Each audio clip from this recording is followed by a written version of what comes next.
Childhood obesity is now one of the most important public health problems facing children today. There's no handbook for your child's health, but we do have a podcast featuring world-class clinical and research physicians covering everything from your child's allergies to zinc levels. Welcome to Kids Healthcast by Weill Cornell Medicine. I'm Melanie Cole, and today we're examining childhood obesity. Joining me in this roundtable panel is Dr. Marissa Cenzani. She's the director of the Pediatric Obesity Program at Weill Cornell Medicine and New York Presbyterian Komansky Children's Hospital, and an associate professor of clinical pediatrics at Weill Cornell Medicine and an associate attending pediatrician at New York Presbyterian Weill Cornell Medical Center. And Isabel Rexon. She's a registered dietitian and certified diabetes educator in pediatrics at Weill Cornell Medicine. Ladies, I'm so glad to have you with us. And as we were talking before this podcast, we know the passion that we all share. And I share it with you. So Dr. Cenzani, as we're getting into this topic, tell us a little bit about the current state of childhood obesity today. We're calling this really an epidemic, yeah? So tell us about what you see on a daily basis.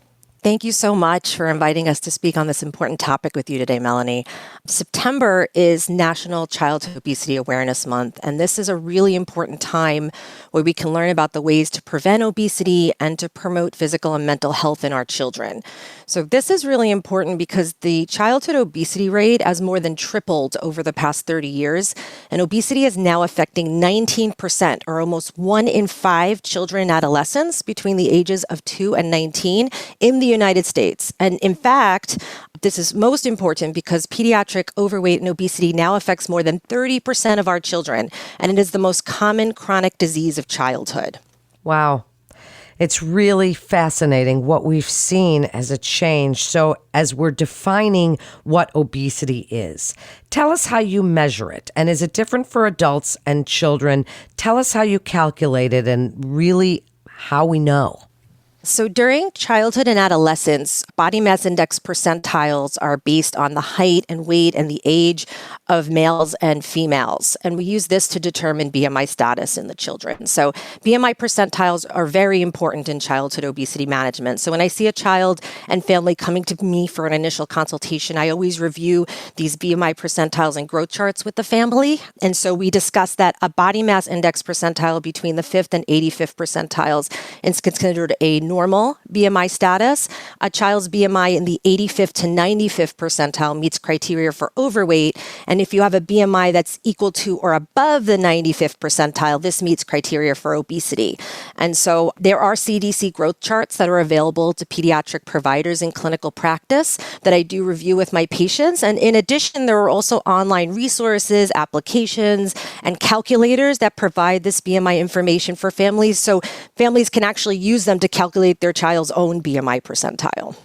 So Isabel, what a complicated issue that we have here. There's so many causes that can hinder a healthy situation for kids. Tell us a little bit about why you think this is such a big problem and getting worse. I mean, we're seeing school cutting some recess and gym. And now in COVID time, of course, a lot of this is exacerbated by kids not moving around as much. What about communities and the built environment and what you've seen?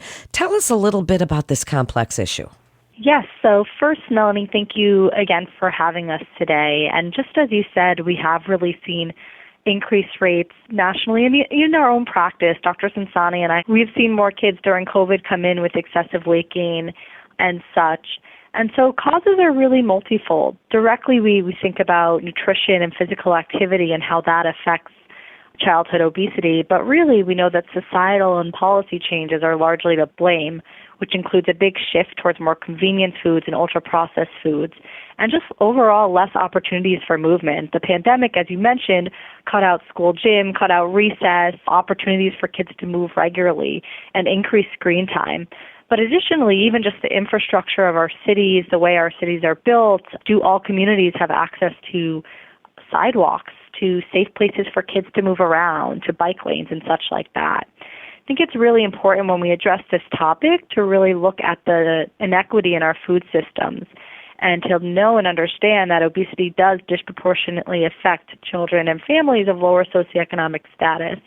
And one of the big contributors of that is really food insecurity, which is lack of access to safe and nutritious foods. And that on its own can cause serious stress, anxiety, and depression, which has been shown in some studies to actually further increase rates of obesity. So it's a cycle there. On the community effort, we know that community intervention can be really successful, whether it be on a more local scale, a national scale, starting with places to move around for kids. As mentioned, we need safe places such as parks and playgrounds and bike paths. City resources. So here in New York City, there's New York City Parks. They have something called Shape Up NYC, and they offer free workout and exercise classes. After-school programs are really key to get kids moving, community centers, and even nonprofits, something like Harlem's Children's Zone, which does offer exercise opportunities for kids. Nutrition education, for myself coming as a dietitian, I think is crucial. I personally feel that nutrition education should be in school curriculum, though that's on a more broad scale level there. Otherwise, I do think dietitian visits should be normalized into doctor's office visits, and that's something that Dr. Sansani and I work together to really try to promote is if a child does come to us for obesity or excessive weight gain, having a whole approach that does include both of us, the medical, the nutrition aspect, as well as additional resources. And then just lastly, one other thing to mention, as I said before, is it is really important that we do have access to safe and healthful foods. Just specifically in New York City, that could be through supermarkets, farmers markets, or even community gardens like Grow NYC, where families do have that access and are able to get the food that their families really need. Dr. Sansani, and thank you, Isabel, for that comprehensive answer. Such a complex problem that we're discussing here today. And Dr. Sansani, when we talk about treatment options, and as a pediatrician, do you discuss this with families? Are they hesitant? Do they acknowledge that their children have this issue? Do you see it running around in families? When they come to you, what are some of the treatment options available? How does the whole process work? Because it's very sensitive. And as I've learned in the field, we have to, as parents, be very careful how we ourselves are role models, exercise, eating healthy, but also how we speak to ourselves, and especially our girls, hearing us look in the mirror and say, oh, I'm so fat, or, oh, should you be eating that? I mean, there's so much involved, right? So when they come to you, how is it that you work with them? It's a pretty sensitive topic. Right. So this is a great question. So typically when pediatricians are approaching families, it's really important for us to assess the medical risk of our patients, in addition to family concern and motivation. We assess birth history, we assess, past weight gain or loss, growth patterns, nutrition, physical activity, sedentary behavior. We review the parental obesity. We review family history, of course, of any of the complications that can be related to obesity, including hypertension, cardiovascular disease, obstructive sleep apnea. Now, for children with obesity, our focus is really on intervention. So there is actually a 4-stage approach to managing obesity, and this is recommended by the American Academy of Pediatrics. Stage 1 typically involves general recommendations for healthy habits, which we discuss with our families. We talk about incorporating at least 5 servings of fruits and vegetables daily. We encourage more physical activity.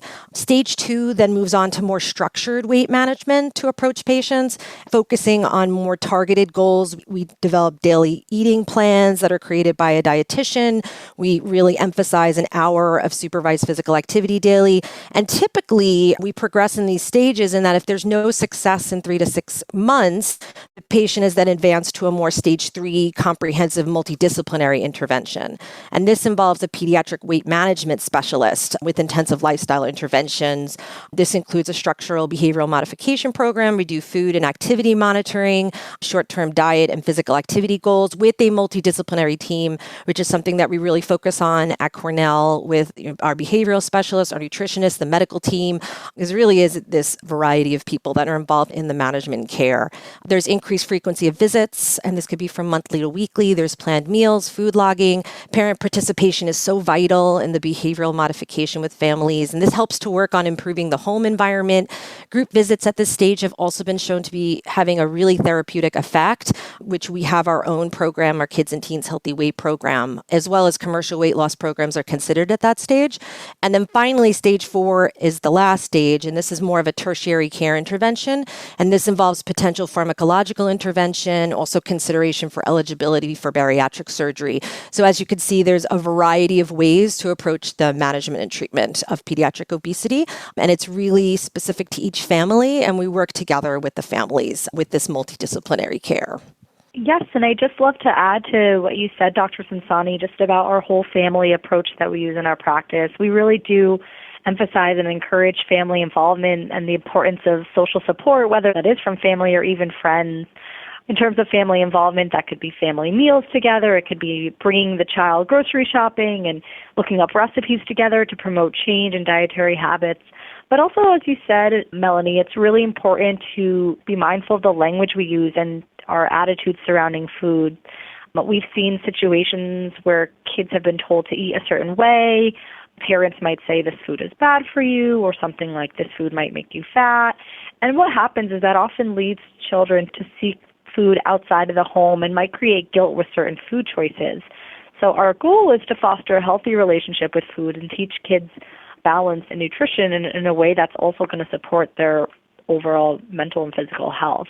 I agree, Isabel. I think the key is for families to support dietary changes for their children, incorporate these changes for the entire family. Maintaining this balanced diet is really key in promoting healthy weight in general, and encouraging and supporting children as they try new foods and they help to prepare meals, gives them a healthier approach to their dietary choices, but also really emphasizing the physical activity and being involved in what your child is doing. I think that's really key as well for families. The whole family-based approach, I think, is very vital. And Isabel, expanding on that for just a second, and before we wrap up, I'd like to give you each a final thought. But Isabel, when you're working with families, culture can be involved. There are cultural issues with the type of food that people eat. And you mentioned earlier even food insecurity, which is really this obesity paradox in some of these underserved areas as well. So speak about how your program uses the multidisciplinary approach that Dr. Sansani mentioned and how you work with these families all together.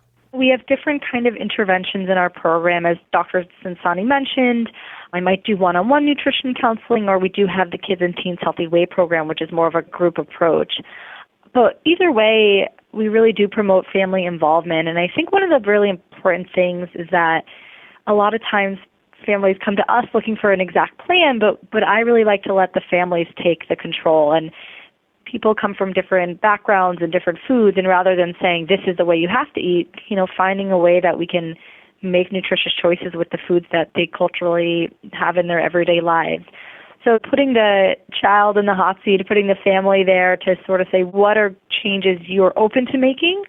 How can we improve upon your child's health with some of the staples that you already include in your life is just really so important. So I try to practice using motivational interviewing techniques and creating realistic goals that are sustainable rather than necessarily putting children on a diet or following a specific meal plan, because I think it is really important to see what a family is open to doing differently and how we can include things that are already part of their lives into their dietary and activity changes there. I agree. And our goal really is to address obesity and its comorbidities during childhood, screen these children to find those at increased risk. It's incredibly rewarding to provide this comprehensive obesity care to children and adolescents and guide families through their medical journey to healthy weight, which is so vital to start early on in childhood. If we can intervene early on and prevent these future health complications, we're really helping to give these children a healthy future.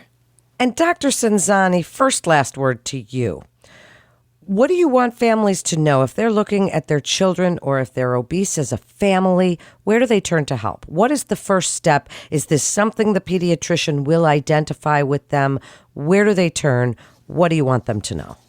Absolutely. So it's very key. There's certain risk factors for childhood obesity. I think that's something as pediatricians that we are often screening for our children. These include the sedentary lifestyle, the poor diet, the minimal exercise.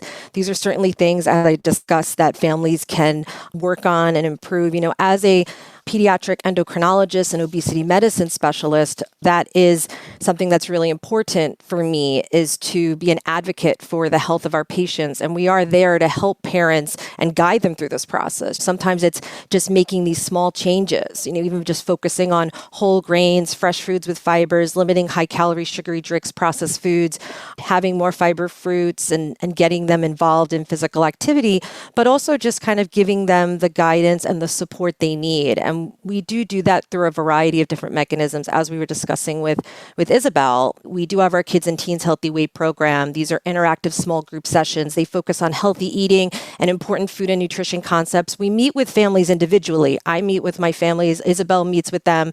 We have a behavioral specialist that meets with them. We have a variety of individuals that are there. And then we provide these additional educational group sessions, which they're very hands-on, cooking demonstrations, label reading, supermarket shopping, restaurant dining. And we're just really exposing the children to different foods, different activities, different resources, things that they weren't aware of previously. And it's really rewarding to see when they're trying a new food for the first time, they're preparing a recipe in a different way. And then they have that social support and that structure. And so I think there's a variety of ways to approach families, but I think if families know that they are supported, they can come to their providers and we can kind of guide them in their journey to healthy weight. I think that is most important, to provide that structure and really help with the future health of our patients.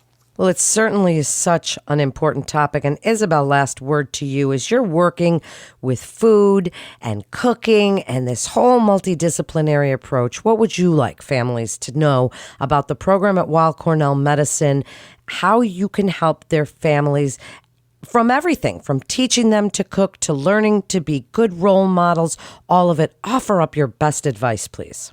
So I think it's really important to remember that nutritional needs for each child and each family are so individualized, and we see so much stuff online in the media, the diet industry that says this is the best for everybody and this is the best thing, and it really doesn't take into account an individual child's needs. So as Dr. Sansani said, we're really here to help you and see what are the needs of your child and your family and how we can work to make positive change. And so I really think that individual needs-based assessment is just so key. And something else just to really note is that this is really hard, and the pandemic has been really hard for children, and mental health is just so important to address. And we're here to try to offer services. We have as Dr. Sansani said, a behavioral psychiatrist on staff who does help with promoting behavioral change. And there's a lot of weight stigma out there and things that make it really difficult for children, along with regular mental health concerns of COVID. So children with obesity have another level of possible contributors to anxiety and depression and disordered eating. So obesity is really multifactorial. It's not one thing. So there's so many different things to consider, and that's what we're here for, is to try to help our kids find the best approach for them and be here to really support our families. I want to thank you both for joining us today and discussing this very complex and sometimes heartbreaking issue. It's really multifactorial, as you said, and there's so much that we can do. And listeners, please share this show with your family and friends on your social channels, because we are learning from the experts at Weill Cornell Medicine together. And Weill Cornell Medicine continues to see our patients in person as well as through video visits, and you can be confident of the safety of your appointments at Weill Cornell Medicine. That concludes today's episode of Kids Healthcast. We'd like to invite our audience to download, subscribe, rate, and review Kids Healthcast on Apple Podcasts, Spotify, and Google Podcast. For more health tips, go to weillcornell.org and search podcasts. And don't forget to check out our Back to Health. I'm Melanie Cole.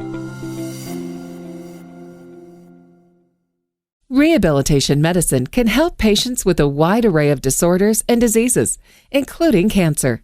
If cancer care is of interest, listen to CancerCast, Weill Cornell Medicine's dedicated oncology podcast, featuring leaders in the field and patient stories. CancerCast highlights dynamic discussions about the exciting developments in oncology. All information contained in this podcast is intended for informational and educational purposes. The information is not intended nor suited to be a replacement or substitute for professional medical treatment or for professional medical advice relative to a specific medical question or condition. We urge you to always seek the advice of your physician or medical professional with respect to your medical condition or questions. Weill Cornell Medicine makes no warranty, guarantee, or representation as to the accuracy or sufficiency of the information featured in this podcast, and any reliance on such information is done at your own risk. Participants may have consulting, equity, board membership, or other relationships with pharmaceutical, biotech, or device companies unrelated to their role in this podcast. No payments have been made by any company to endorse any treatments, devices, or procedures, and Weill Cornell Medicine does not endorse, approve, or recommend any product, service, or entity mentioned in this podcast. Opinions expressed in this podcast are those of the speaker and do not represent the perspectives of Weill Cornell Medicine as an institution.